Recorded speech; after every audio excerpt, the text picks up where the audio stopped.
जय हिंद बच्चों, कैसे हो? उम्मीद करते हैं आप लोग अच्छे होंगे। प्यारे बच्चों, आज का क्लास लेकर फिर आप सबके बीच उपस्थित हो गए हैं। आज के क्लास में हम लोग अध्ययन करने वाले हैं नर जनन तंत्र, मेल रिप्रोडक्टिव सिस्टम। तो मेरे देश के अच्छे बच्चे, आज के क्लास में हम लोग क्या अध्ययन करने वाले हैं? नर जनन तंत्र। नर जनन तंत्र। तो मुस्कुराते हुए आप लोग हेडिंग कर लीजिए नर जनन तंत्र। और नर जनन तंत्र हेडिंग करके सबसे पहले एक पॉइंट लिखिए। अब कहेंगे सर बिना कुछ समझाए पहले पॉइंट वे लिखवा दे रहे हैं। तो मेरे देश के नौजवान ऐसा करो, पहले पॉइंट लिख लो, उसके बाद फिर समझा देते हैं। ठीक है, तो चलिए आप हेडिंग कर लीजिए जल्दी से नर जनन तंत्र। नर जनन तंत्र हेडिंग करने के उपरांत आप एक पॉइंट अच्छा सा लगाएंगे और पॉइंट लगा के लिखेंगे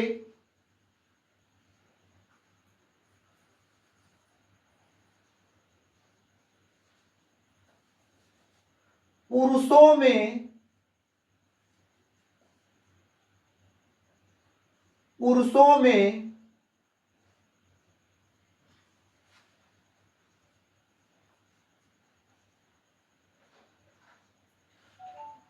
में जनन तंत्र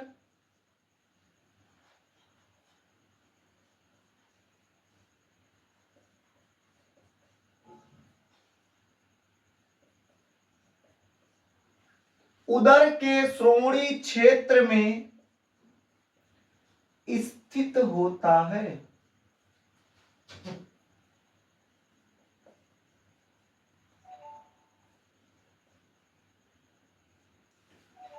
तो पहला पॉइंट क्या लिखा गया है? पुरुषों में जनन तंत्र उदर के श्रोणि क्षेत्र में स्थित होता है। यानी जो पुरुष है, यानी जो नर है बालक, तो नर में क्या है, जो जनन तंत्र होता है वो श्रोणि क्षेत्रों में उपस्थित होता है। यानी जो पुरुष का श्रोणि क्षेत्र है, उन श्रोणि क्षेत्र में नर जनन तंत्र बाबू उपस्थित होते हैं। अब ये जो नर जनन तंत्र होता है, जो नर जनन तंत्र है, इस नर जनन तंत्र के अंतर्गत कौन से अंग आते हैं या कौन सी ग्रंथियां आती हैं, इसको हम लोग समझते हैं। तो मेरे देश के अच्छे बच्चे, नर जनन तंत्र के अंतर्गत आपका एक जोड़ी वृषण आएगा। इसके अलावा अधिवृषण भी हो जाएगा, कुछ नलिकाएं हो जाएंगी, उसके अलावा कुछ सहायक ग्रंथियां, शिश्न, ये जितने हैं ये सभी नर जनन तंत्र के अंतर्गत आते हैं। तो आप लिखिएगा नर जनन तंत्र के अंतर्गत एक जोड़ी वृषण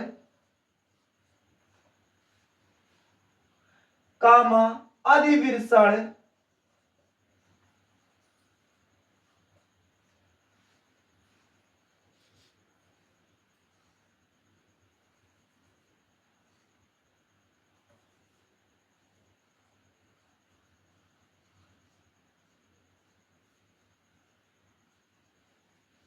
सहायक ग्रंथियां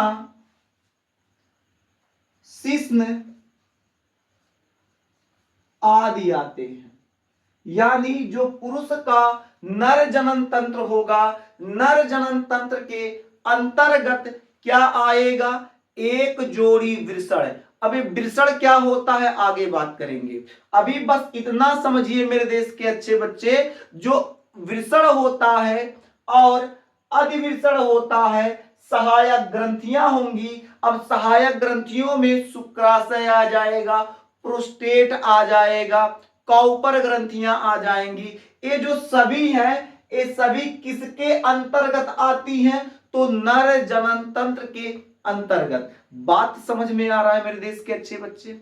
बात समझ में आ रहा है? अगर समझ में आ रहा है बालक तो साथ साथ नोट करते चलिएगा और अपने मित्रों को बता दीजिए कि सुरेंद्र सर अपने चैनल संस्कार क्लासेज बाय सुरेंद्र सर पर बायोलॉजी का क्लास प्रारंभ कर दिए हैं। और प्रारंभ ही नहीं हुआ है मेरे देश के अच्छे बच्चे, बल्कि मेरे देश के अच्छे बच्चे, ये जो आपका बायोलॉजी का अध्याय दूसरा है, दूसरा अध्याय भी प्रारंभ हो गया। प्रारंभ कहते कहते एक चैप्टर निकल चुका है और हम लोग दूसरे चैप्टर में आ गए हैं, और दूसरे चैप्टर का आज तीसरा लेक्चर है मेरे देश के अच्छे बच्चे।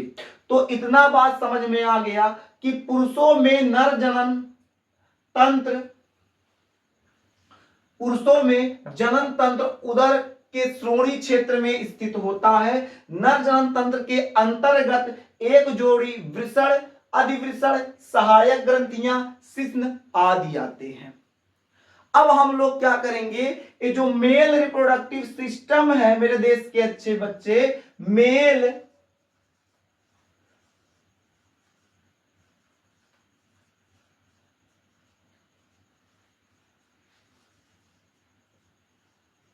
ये जो मेल रिप्रोडक्टिव सिस्टम यानी नर जनन तंत्र है, अब हम लोग इसका विभाजन करते हैं। अगर बात किया जाए नर जनन तंत्र को कितने भागों में विभाजित किया गया है, तो मुस्कुराते हुए जवाब दीजिएगा। नर जनन तंत्र को दो भागों में विभाजित किया गया है। इसका जो पहला भाग है उसे हम लोग कहेंगे प्राथमिक जननांग, प्राथमिक जननांग। इसको हम लोग इंग्लिश में क्या बोलेंगे, प्राइमरी रिप्रोडक्टिव ऑर्गन। ठीक है, इस शॉर्ट में लिख दिए PRO, यानी प्राइमरी रिप्रोडक्टिव ऑर्गन। और इसका जो दूसरा भाग होता है, इसके दूसरे भाग को हम लोग क्या कहते हैं, द्वितीयक जननांग। और द्वितीयक जननांग को क्या कहेंगे, सेकेंडरी रिप्रोडक्टिव ऑर्गन।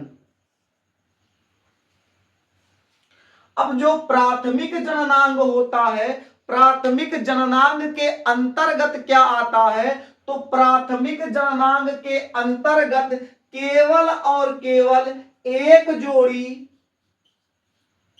वृषण आएगा।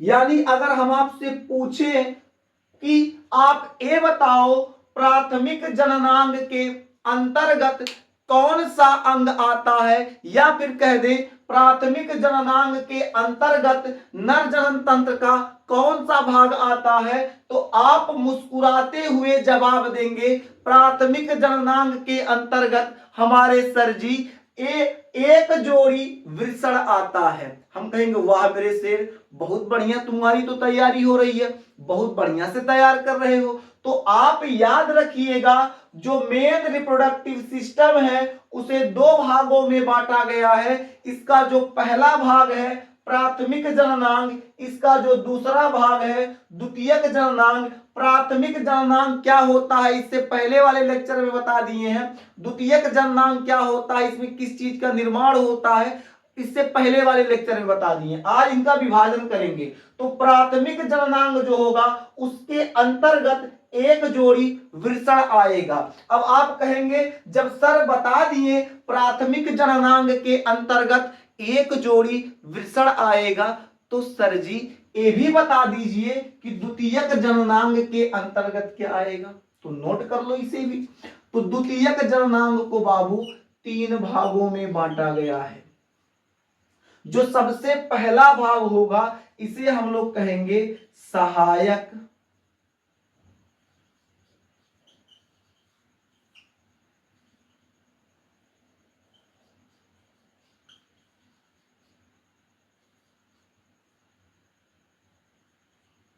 सहायक नलिकाएं। उसके बाद सहायक ग्रंथियां, और जो इसका तीसरा भाग होगा उसे मैथुनांग बोलेंगे।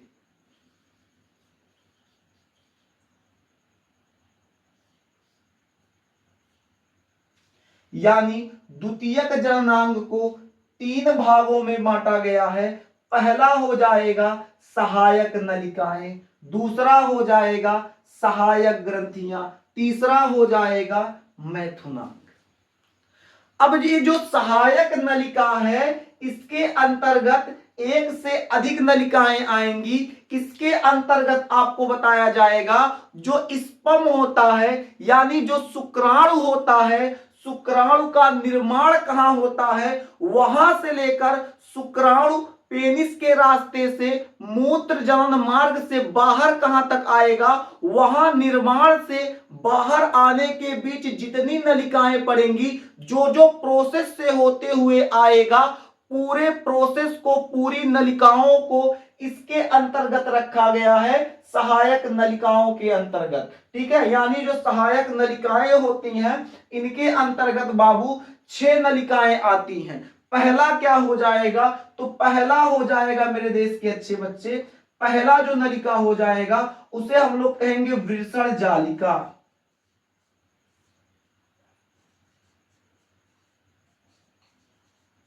उसके बाद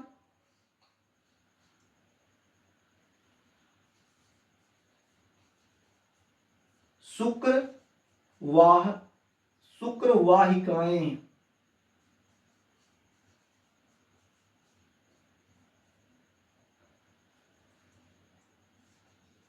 अधिविलषण।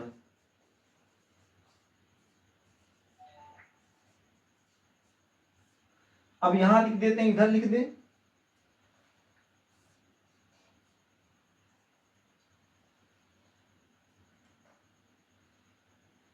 शुक्रवाहक।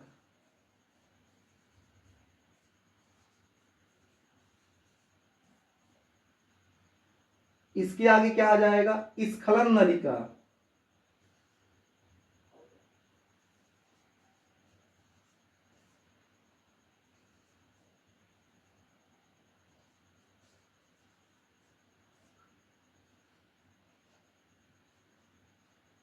और स्खलन नलिका के बाद आपका हो जाएगा मूत्र जनन मार्ग या मूत्र जनन नलिका लिख लो।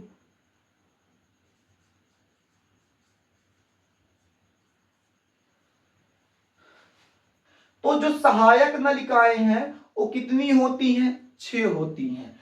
जब शुक्राणु का निर्माण होगा, ये जो शुक्राणु है, जब शुक्राणु का बाबू निर्माण होगा तो शुक्राणु का निर्माण होगा वृषण जालिका में। यहां से अब देखिएगा, एक एक नलिका को बहुत ध्यान से, एक एक नली को बहुत ध्यान से समझिएगा। सहायक नलिकाओं में 6 नलिकाएं आती है, गिन लो, 1 2 3 4 5, छूट क्या गया, वृषण जालिका, शुक्रवाहिकाएं, अधिविलषण।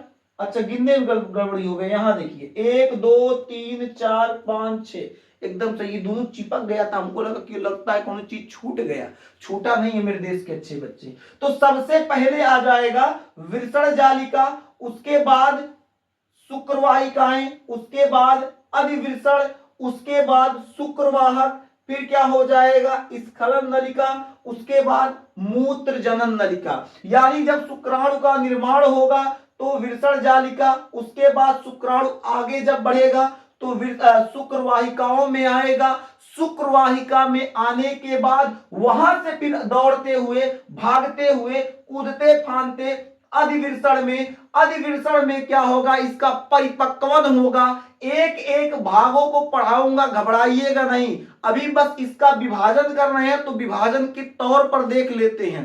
एक एक को हेडिंग करके किसी को नहीं छोड़ेंगे, सबको हेडिंग करके बारी बारी से पढ़ाया जाएगा, एक एक को देख लिया जाएगा। टेंशन ना लीजिएगा, घबराइएगा नहीं, परेशान ना होइएगा।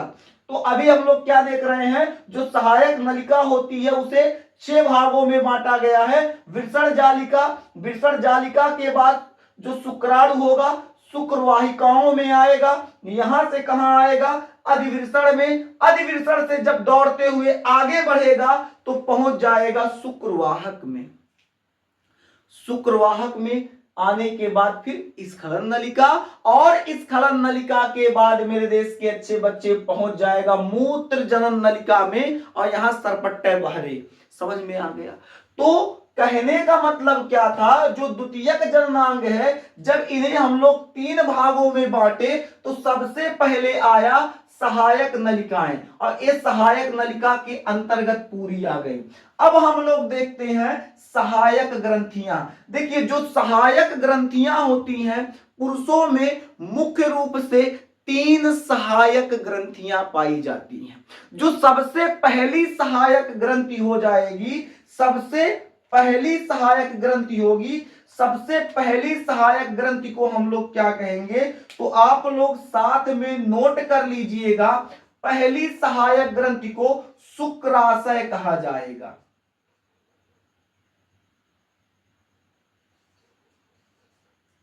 और ये शुक्राशय जो होता है एक जोड़ी होता है।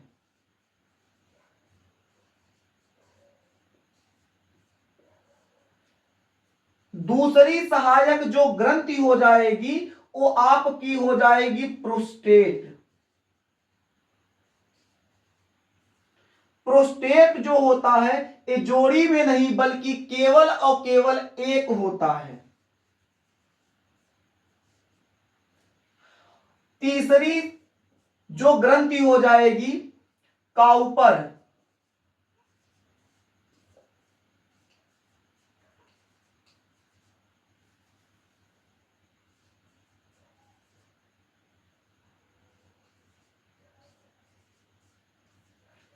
अब ये काउपर ग्रंथि भी एक जोड़ी होती है। तो अगर आपसे पूछ लिया जाए कि मेरे देश के अच्छे बच्चे, एकदम प्यारे बच्चे, आप ये बताइए जो सहायक ग्रंथियां होती हैं मुख्य रूप से कितनी होती हैं, तो मुस्कुरा के जवाब दे दीजिएगा। सहायक ग्रंथियां जो होती हैं 3 होती हैं।